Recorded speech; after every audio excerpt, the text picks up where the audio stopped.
Guys, आपको ऐसा लगता होगा कि जो सबसे ज़्यादा लाशें होती है वो असल में कब्रिस्तान में होती है, राइट।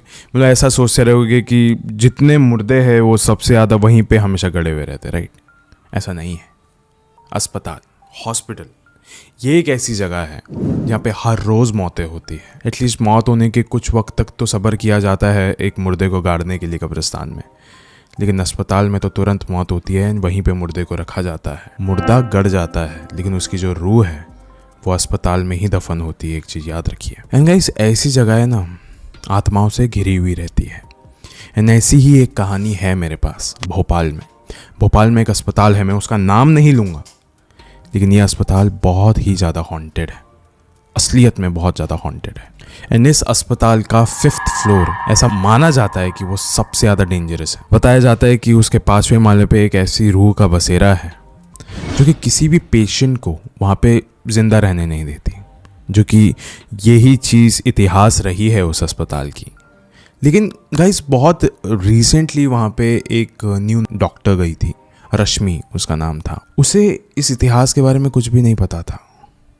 उसको वहाँ के हकीकत के बारे में बिल्कुल भी अंदाज़ा ही नहीं था। एंड उसने भी सामना किया इन चीज़ों का, इन खौफनाक मंजर का उसने सामना किया। लेकिन गाइस, क्या है वहाँ पे, क्यों है वहाँ पे, क्या है इसका पूरा इतिहास, वो आज आपको जानने मिलेगा आगे के इस वीडियो में। अब ये वीडियो शुरू करने से पहले ऐसे ही और horror, mysterious and historical videos देखने के लिए सब्सक्राइब कर दीजिए इस चैनल को।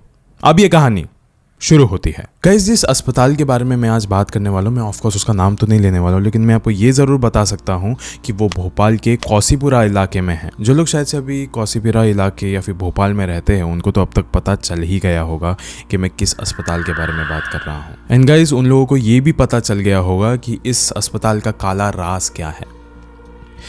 चलो, कहानी अब कुछ ऐसी है कि रश्मि नाम की एक लड़की थी जो कि जस्ट अभी इस अस्पताल में आके ज्वाइन करी थी। एंड उसकी एज कुछ बहुत ज़्यादा नहीं थी, वो एकदम यंग थी। उसमें लाइक बहुत ज़्यादा एंथुसियाज्म था, लाइक लिटरली मतलब काम करने की क्षमता रखती थी वो। लेकिन उसको बार बार ऐसा लग रहा था, जो कि उसके लाइक हेड डॉक्टर्स है, वो मानने के लिए रेडी नहीं है कि वो कुछ अच्छे से काम करती है। तो फिर वो ना लाइक दिन रात एक करके अपने आप को प्रूव करने में लग गए कि नहीं, मैं कुछ जेन्युइनली इस अस्पताल के लिए करना चाहती हूँ। एंड वो ना लाइक चाहे दिन हो या रात, हमेशा रश्मि वहाँ पे अवेलेबल रहती थी। मतलब वो डे एंड नाइट दोनों काम कर रही थी।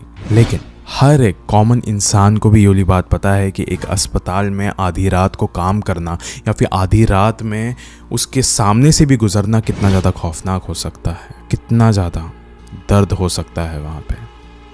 क्योंकि दर्द देने वाला वहाँ पे इंसान नहीं होगा, कोई और होगा। अभी एक बार की बात है जब रश्मि ऐसे ही आधी रात में वहाँ पे काम कर रही थी, जस्ट बैठी हुई थी, कस कोई पेशेंट्स तो नहीं थे वहाँ पे।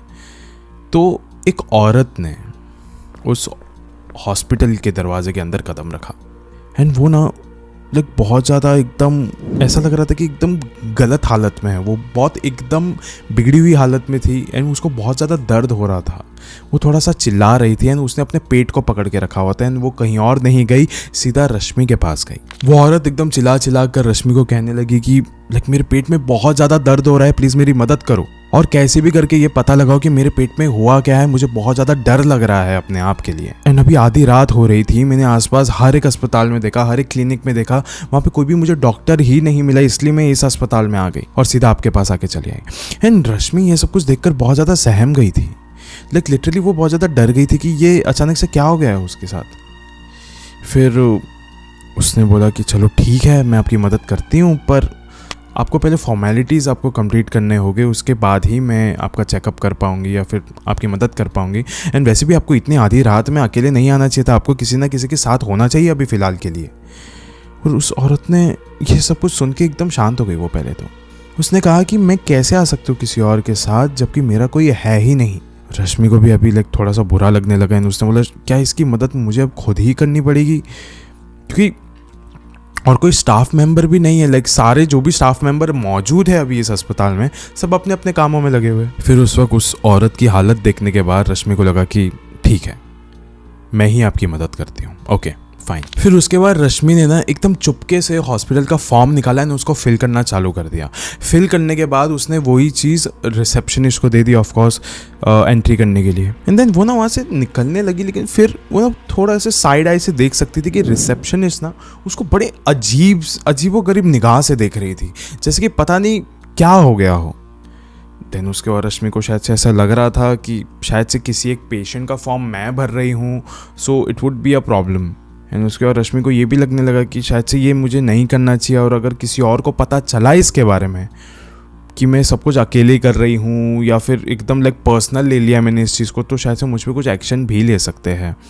एंड अभी वो देख रही थी कि उस जो औरत थी लाइक उससे दर्द भी बर्दाश्त नहीं हो रहा था, एकदम जोर जोर का चीख रही थी, चिल्ला रही थी। तो उसने क्या सोचा कि मैं एक काम करती हूँ, 5th फ्लोर पे जाती हूँ और 5th फ्लोर पे जाके इसका इलाज करती हूँ। वैसे भी 5th फ्लोर पे तो कोई आता जाता भी नहीं है, बंद रहता है। मैं जाती हूँ ऊपर जाके इसका इलाज करती हूँ, किसी को पता भी नहीं चलेगा।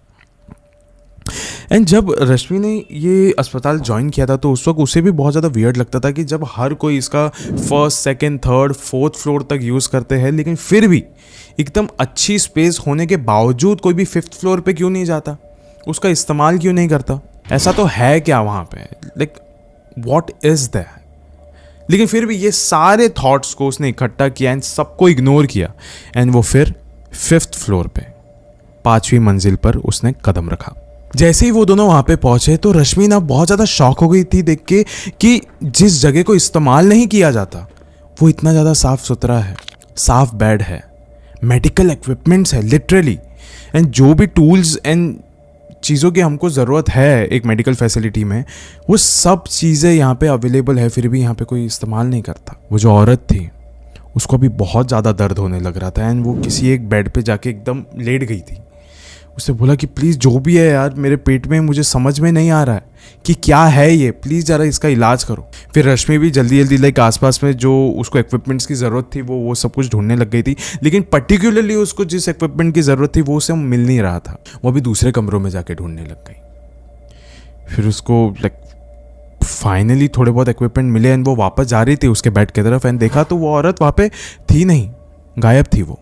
फिर उसको लगा शायद से आसपास में ही कहीं गई होगी, उसको दर्द बहुत हो रहा होगा, तो उसने देखा आसपास नहीं मिल रही थी वो। फिर उसने बोला कहीं कुछ गलत ना हो गया हो उसके साथ। फिर वो नीचे गया एंड उसने सारी बातें रिसेप्शनिस्ट को बता दी कि ऐसी एक फॉर्म रखा था मैंने यहाँ पे एकदम छुपा कर, एक्चुअली मैंने रख दिया था तेरे सामने, तुझे पता है। फिर रिसेप्शनिस्ट ने बोला कि मुझे कोई तेरा फॉर्म मिला ही नहीं, यहाँ पे है ही नहीं, तू खुद देख ले। फिर उसने बोला लेकिन यहाँ पे मैं एक औरत के साथ खड़ी थी, तुझे वो तो पता है ना। फिर वो रिसेप्शनिस्ट ने कहा नहीं रश्मि, लाइक मैं तुझे एक अलग तरीके से भी देख रही थी, I was literally judging you कि तू किसके साथ बात कर रही है। तू हाँ किसी के साथ तो बात कर रही थी, लेकिन उस तरफ कोई भी खड़ा ही नहीं था। मुझे लगा कि तू नींद में है या फिर कुछ तो हो रहा है तेरे साथ, तू किसी को छिपाने की कोशिश कर रही है, किसी को बिठाने की कोशिश कर रही है, लेकिन स्टिल कोई था नहीं वहाँ पे। रश्मि ये बात मान नहीं रही थी। वो रिसेप्शनिस्ट ने बोला आजा सीसीटीवी फुटेज देख ले, देख मेरे नज़रों के सामने है। रश्मि ने देखा कि वो जिससे भी बात करी थी वो वहाँ पे थी ही नहीं। लाइक उसने इतने देर तक जिस इंसान से बात की, जिसके लिए इतना सब कुछ किया, वो कोई था ही नहीं। रश्मि ने अभी सोचा लाइक नहीं ऐसा नहीं हो सकता, इस अस्पताल में कोई तो है जिसके साथ मैं अभी थोड़ी देर पहले ही थी। उसे सारे डॉक्टर्स को जाके बताना चालू कर दिया कि इस अस्पताल में कोई तो आया था जिसके साथ मैं थी कुछ देर तक। अब ऐसा लग रहा है कि वो है ही नहीं। मैं 5वें मंजिल पे लेकर गई थी उसे, 5th फ्लोर पे। फिर उसमें से एक डॉक्टर ने कहा कि रश्मि ऐसा हो ही नहीं सकता, आज से 20 साल पहले 5th फ्लोर के सारे दरवाजों को हमने बंद कर दिया था, लॉक लगा दिया था। तुम बात क्या कर रही हो, हमें बिल्कुल भी समझ नहीं आ रहा है। उन डॉक्टर्स ने कहा कि ऐसा कहा जाता है कि 5वीं मंजिल पर जब लाइक वर्किंग हुआ करता था, हर एक चीज़ परफेक्टली चल रहा था, फिर भी वहाँ पे ऐसा बताया जाता था कि यहाँ पे जो भी पेशेंट जाता है वो मरता ही मरता है। बहुत मौतें होने लग गई थी।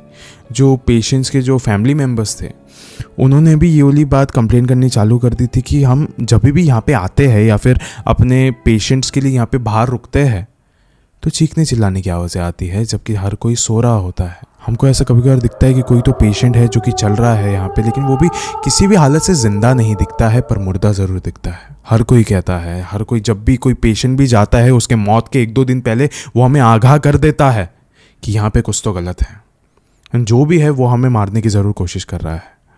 आगाह किया जाता है 2 दिन पहले, और 2 दिन बाद उस पेशेंट की मौत हो जाती है। उसके बाद रश्मि ये सब कुछ सुन के बहुत ज़्यादा सुन पड़ गई थी। एंड डॉक्टर्स ने भी कहा था कि ये वाली बात एकदम सच है, इसलिए तो उस जगह को हमने सील किया था। एंड पहले ही वक्त हम लोग सबको बता दिया करते कि वो बिल्कुल भी वर्किंग नहीं है, वहाँ पे जाके कोई मतलब नहीं है। फिर भी रश्मि को ऐसा लग रहा था कि ऊपर अभी भी वो औरत है, जाके देखना चाहिए। उसने सारे डॉक्टर्स को कन्विंस किया कि प्लीज़ ऊपर चल के एक बार देखते हैं हम लोग। सारे डॉक्टर्स ने एक घेरा बनाया एंड वो सब लोग ऊपर गए 5th फ्लोर पे। हर जगह पे बिस्तर बिखरे हुए, जो मेडिकल इक्विपमेंट्स थे वो इधर उधर गिरे हुए थे, सब खराब था वहाँ पे।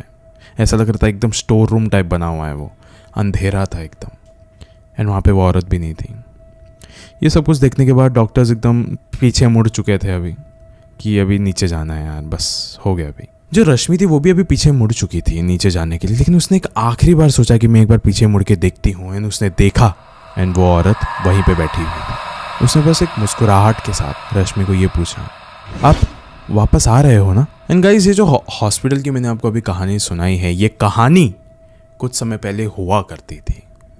अभी तो वहाँ का जो पेशेंट है, वहाँ के जो डॉक्टर्स होते हैं, हर किसी को पता ही है कि यहाँ के 5वें मंजिल पे नहीं जाना है, क्योंकि यहाँ पे आत्माओं का बसेरा है। वहाँ पे जाएंगे तो हमें सिर्फ बदले में मौत ही मिलेगी।